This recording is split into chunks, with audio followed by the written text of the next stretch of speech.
Quand tu as 19 ans et tu as une équipe qui essaie de te diriger, forcément, à un moment donné, j'avais mes idées, mais on me disait toujours non, tu as 19 ans, tu sais rien, blabla. Donc j'ai eu un gros dégoût de la musique, j'ai arrêté de faire de la musique, je me suis concentré sur la danse. C'est Petit Homme et on se retrouve maintenant sur Pile Média. C'est que pour la caméra. They can't see me like Houdini, move discreetly. I go poof. They can't see me like Houdini, Lamborghini. It go poof. Je vais commencer par le soft.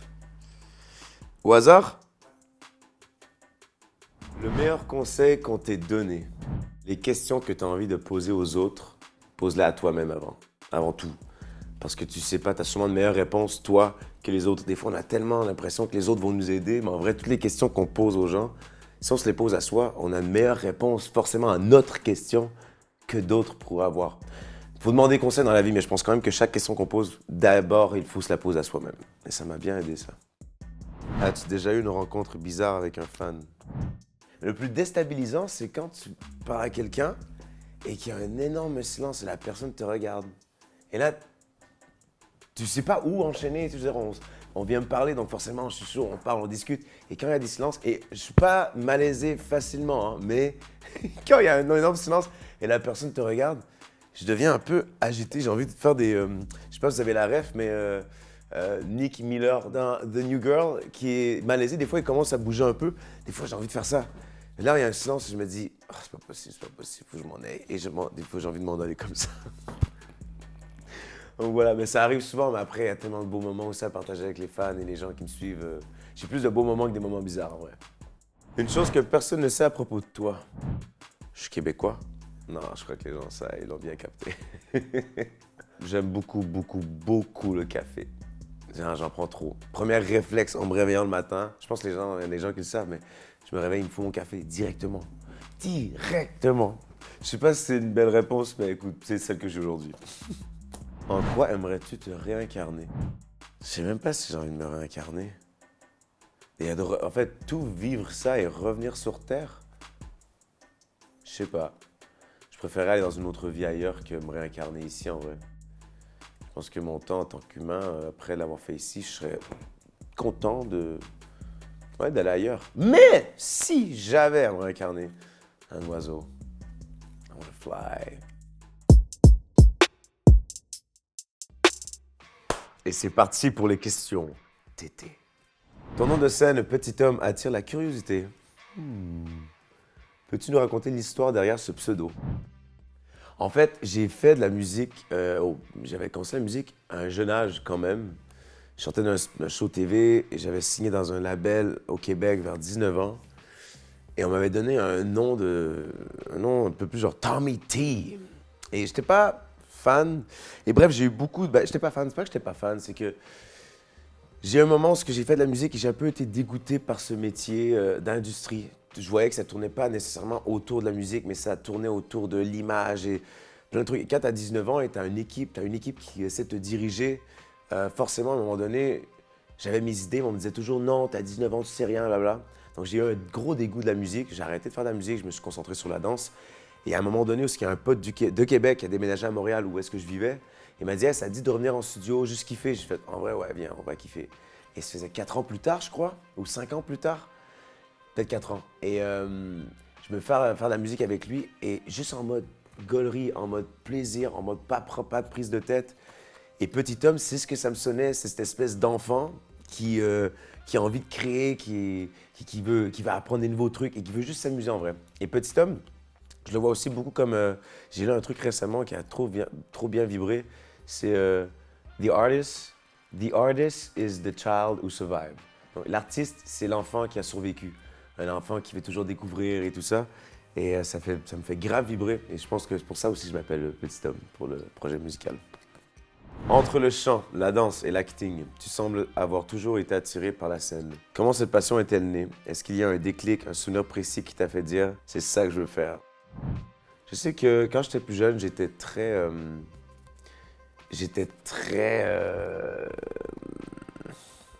hyperactif, très sportif. Il fallait toujours que je bouge. Et quand il y avait de la musique, je sais que mon corps bougeait immédiatement tout seul. Il n'y avait pas de c'est quoi ça, c'était un instinct, même du rock. Ma mère me faisait écouter du Sum 41, c'est vieux, attention, mais c'est du rock. Et même mon corps, y allait, tu vois. Et bref, et du James Brown, et du Eminem et tout. Et premier déclic, c'est quand j'ai vu un de mes potes faire du breakdance, en fait, se faire des figures, les jambes dans les airs, mains sur le bureau, et une figure de breakdance, tu vois. Et juste ça, je fais, c'est quoi ça? Et on est à l'école, donc j'apprends à faire les figures. Et à un moment donné, quand j'ai écouté sur quoi la musique du breakdance qu'on pouvait faire, c'était du funk. Je fais, ah, c'est quoi le funk? Je me suis informé sur le funk. J'ai vu du James Brown. Alors là, je suis tombé amoureux de la musique, du style, du sport musical que c'était en soi. Genre faire des figures sur de la musique. Je me disais, purée, faire des accros en musique, c'est de la danse, waouh, trop stylé. Quand j'ai vu James Brown faire une performance aussi à un moment donné sur TV, où ce qu'il fait tous ses pieds, il est tout seul en sueur et qui donne tout sur scène. Gros déclic. Je me suis dit, ah ouais, on peut vivre dans un autre univers mental quand tu es sur scène. Genre, tu peux totalement t'oublier et performer. C'est ça que je veux faire. Donc, à très jeune âge, hein, je pense qu'à 8-9 ans, je savais déjà que j'allais faire ça. Mais ça a commencé par la danse et ensuite le chant. Et l'acting, ça a toujours été un petit peu là. J'aime tellement jouer que voilà. Mais les trois se complètent très bien pour moi. Comment as-tu décroché le rôle titre dans Molière, le spectacle musical? Était-ce prévu dès le départ ou plutôt le fruit d'un heureux hasard? En vrai, c'était un heureux hasard, hein. J'ai fait beaucoup d'allers-retours entre Paris et Montréal pendant 2 ans pour faire de la musique. En vrai, j'étais venu en Belgique, j'étais venu à Paris faire de la musique. Et c'est en étant ici que mon nom a commencé à circuler dans les trucs de prod et qu'on m'a demandé de venir auditionner. Et Bruno Berberes a contacté Aziz Baki, qui est mon manager, un de mes managers, et m'a demandé de passer une audition. Et en plus, j'étais au Québec en ce moment-là. J'ai tourné une série qui s'appelle Danse au Québec. J'ai joué dans cette série. Et il a fallu que je revienne 4 jours en France pour faire l'audition. Donc, un aller-retour. Mon manager, il me dit, vas-y, il faut que tu viennes. Il y a une audition, ça va être stylé. Mais c'est une comédie musicale, j'ai pas envie. Fais-moi confiance, vas-y. En plus, c'est tout ce que t'aimes, c'est hip-hop. Avant, c'était Molière, l'opéra urbain. Donc, les codes musicaux, la musique qu'il y avait dedans, ça me kiffait trop. Ça me faisait trop kiffer. Bref, fais l'aller-retour. Rencontre Dove, rencontre Ladislas, fais l'audition. Et je me suis juste amusé. Déjà, tu es devant des gens que tu connais pas, c'est un accent que tu connais pas, donc je peux juste m'amuser, faire le français, faire genre. Et ça a trop bien fonctionné. Ensuite, on m'a proposé de faire la comédie musicale et en vrai, quelle belle tournure d'événements. Après, j'en avais déjà fait des comédies musicales, mais un premier rôle, je l'ai pris à cœur et c'est une expérience qui va me rester marquée à vie, quoi. Entre les répétitions, le spectacle et les déplacements, comment as-tu réussi à garder le cap? Y a-t-il des moments où tu as pensé ne plus tenir, où tu as puisé l'énergie pour continuer? Très belle question, j'adore cette question. Il n'y a pas eu un seul moment où j'ai senti que je baissais les bras. Ça a vraiment été un tunnel de passion, de performance, un peu d'ego, en vrai aussi, parce que en tant que premier rôle, je voulais pas être... il n'était pas question que je fasse un premier rôle dans un spectacle qui n'allait pas marcher. Donc j'ai mis tout mon énergie dans ce projet-là. J'ai arrêté de faire je continue à créer de la musique, mais mon projet musical, je me suis dit, je me pose là-dessus pour vraiment focuser que là-dessus. Je voulais exceller. Et je pense que c'est ma plus grande fierté de tout ça, c'est d'avoir eu une connexion au projet, aux gens dans lesquels j'étais. Le moment de ma vie que j'assumais que, bon, aujourd'hui, ces deux prochaines années, c'est Molière. C'est ça, je me mets tout à fond et j'étais bien entouré. J'avais une équipe avec moi, autant Molière que mon équipe de management. Ma famille de loin, elle me supportait aussi. J'ai pas eu un moment de baisser les bras. Et côté énergie, je pense que les gens l'ont vu, mais ce qui m'a aidé beaucoup à ne pas être courbaturé, pas me blesser pendant les spectacles, les bains de glace m'ont sauvé ma life. Et les jours, je vous jure, hein, quand j'avais des journées de spectacle le soir, que je prenais pas de bain de glace, le lendemain, je le sentais. Bon, j'étais mou, je me réveillais tout croche, en québécois, comme on dit. Tout croche, je me réveillais tout croche. Et quand je prenais mes bains de glace, ben, ça m'aidait de ouf. J'aurais aimé te dire que le sommeil a aidé à la cause. Mais ces 2 dernières années, je pense que j'ai pas vraiment dormi. Par contre, je sais pas pourquoi, j'ai quand même l'énergie malgré tout. Et je crois pas que c'est que le café. La passion. La passion. Tu vois, si j'avais à inventer un café, je l'appellerais la passion. Vas-y, allez, ferme ta On n'est pas là pour ça. Allez. Originaire du Québec et désormais très présent en France, Comment perçois-tu les différences entre le public québécois et le public français? Est-ce que cela influence ta musique ou ta façon d'être sur scène? Et le Québec te manque-t-il parfois? En fait, quand je suis sur scène, je ne compare pas vraiment les publics, je m'adapte vraiment à l'énergie de la salle. Il y a une expression qui dit read the room. À chaque fois que je me mets dans une pièce, je sens l'énergie qu'il y a pour m'adapter et comprendre l'énergie et l'élever ou voir ce que je peux faire pour que tout le monde passe un bon moment en fait. C'est un peu ça que au Québec, on a moins cette culture des gens qui viennent voir après les spectacles, prendre autant de photos, parler aux gens et moi j'adore ça. Ça j'adore, je trouve ça hyper important. Mais au Québec, il y en a, mais c'est moins intense, c'est moins les gens sont moins investis. Donc j'aime beaucoup cet engagement que les gens ont ici à découvrir l'artiste, à vouloir connaître, à décoder souvent des chansons. Ça m'impressionne ça aussi des fois. Au Québec, les gens, par contre, l'énergie au Québec, les gens sont forts. Et je pense que mondialement, Montréal ou Québec, on est réputé pour être vraiment un très, très, très bon public. Et ça fait plaisir. Donc voilà pour le public. Et est-ce que ça influence ta musique ou ta façon d'être sur scène? Pas du tout. En fait, ça influence ma façon d'être sur scène, ouais, en quelque sorte, mais je vais rester moi-même et je vais quand même lever l'énergie de la foule. Quand j'étais en tournée avec Fred, j'étais acoustique. C'est rare que je me présente en mode acoustique, mais là, je me suis présenté en mode acoustique. Donc, ma mission, c'était de chauffer le public pour qu'il soit prêt pour Fred. En même temps, je leur faisais découvrir mon univers, mais forcément, j'ai une guitare. Donc, ce que je peux faire, si j'ai envie d'arrêter de jouer pour dire un truc ou pour faire chanter les gens, je crée mon propre rythme. Et ça faisait longtemps que je n'avais pas été sur scène et oh, que ça m'a fait du bien. Voilà. Donc, ouais, Québec, si ça me manque, il y a des trucs qui me manquent en vrai. Mais ici, je sais pas ce qu'il y a dans le monde de l'art, les artistes. J'ai l'impression que c'est un peu une belle guerre, mais dans le bon sens du terme. Les gens, ils ne s'excusent pas d'être là. Ils veulent prendre leur place. Ils se créent des opportunités. Tandis qu'au Québec, il y en a beaucoup, des artistes hyper talentueux qui poussent et tout. Et que je sens que les gens, on a cette culture, nous, de oh, pardon, oh, je suis désolé. Donc les gens, j'ai l'impression qu'ils ont un peu de mal à prendre leur place. Tandis qu'en France, ici, les gens la prennent et j'adore cette énergie, quoi. Et je me retrouve beaucoup là-dedans. Mais je connais plein d'artistes qui se créent des opportunités aussi au Québec. Mais je parle de moi, comment je me sens. Ici, j'ai envie de me surpasser comme jamais quand je suis en France. Tabarnak. Je pense que la prochaine, je te réponds en québécois si ça te va. Ouais? Vas-y, je te réponds en québécois. Maintenant que la tournée de Molière, le spectacle musical est terminé, si tu regardes en arrière, quel instant reste gravé en toi? Y a-t-il une soirée magique que tu aimerais revivre ou un moment plus rude que tu préférerais oublier? C'était la création du spectacle. J'ai adoré la tournée, rencontrer les gens, mais je pense que cette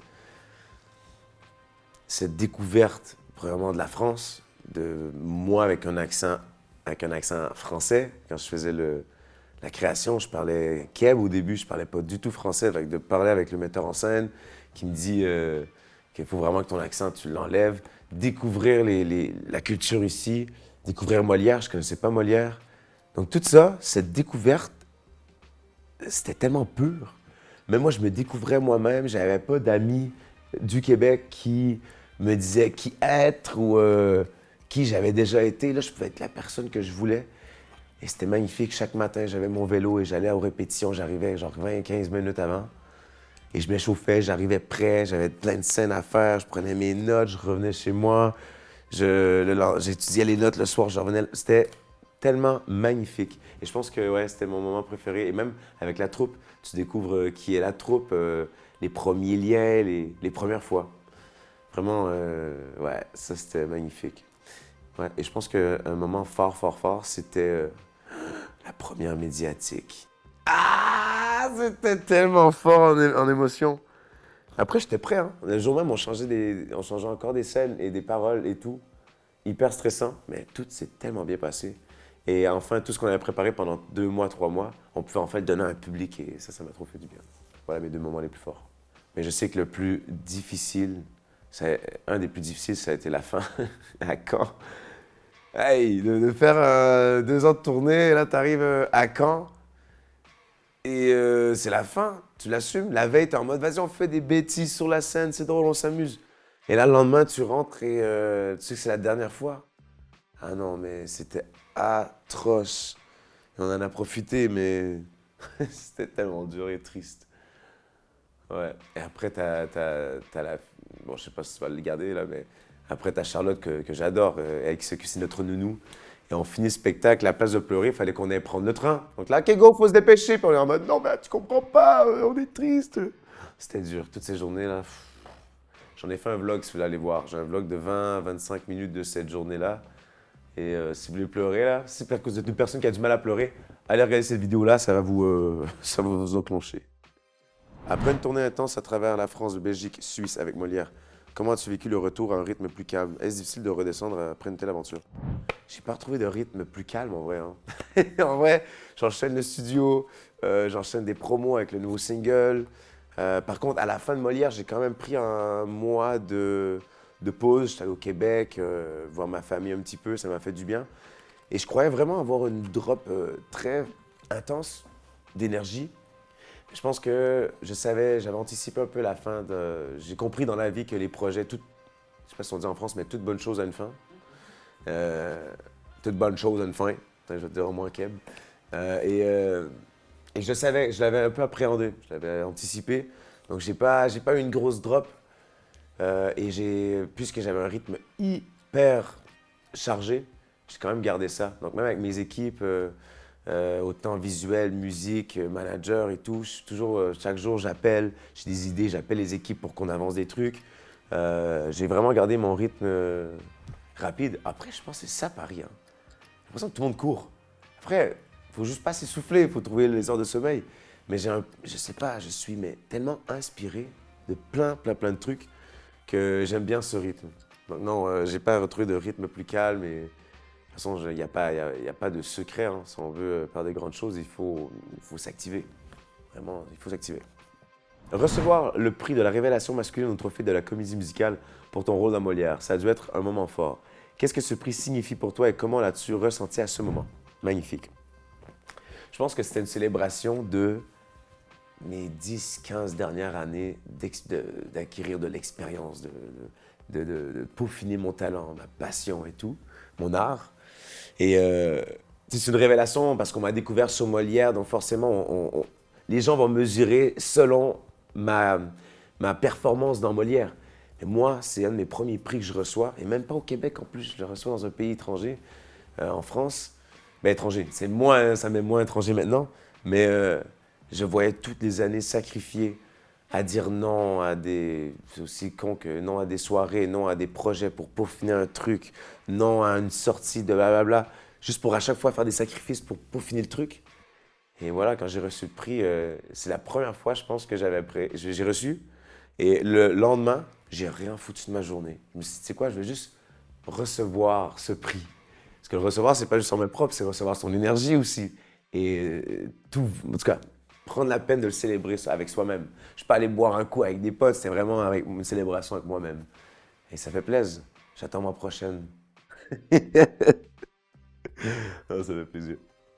Tu as choisi de ne pas continuer l'aventure de la tournée Molière en Chine. Qu'est-ce qui t'a poussé à prendre cette décision? Et est-ce que les fans peuvent espérer te revoir un jour dans la peau de Molière? Molière n'a jamais quitté ma peau, les gars. Je sais pas. Écoute, en vrai, ma Chine à moi, c'était la France. En tant que Québécois, déjà venir dans un pays étranger, c'était ma Chine. En fait, mon mandat, j'ai tout donné pour ce rôle et je savais que ça allait terminer cette date-là.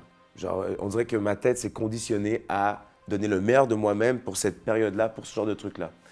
Et j'ai pas manqué un spectacle, j'ai tout fait, et trop content. Mais là, tout le long que la tournée avançait, j'avais qu'une envie aussi, après, vers la fin, c'était de lancer mon projet musical.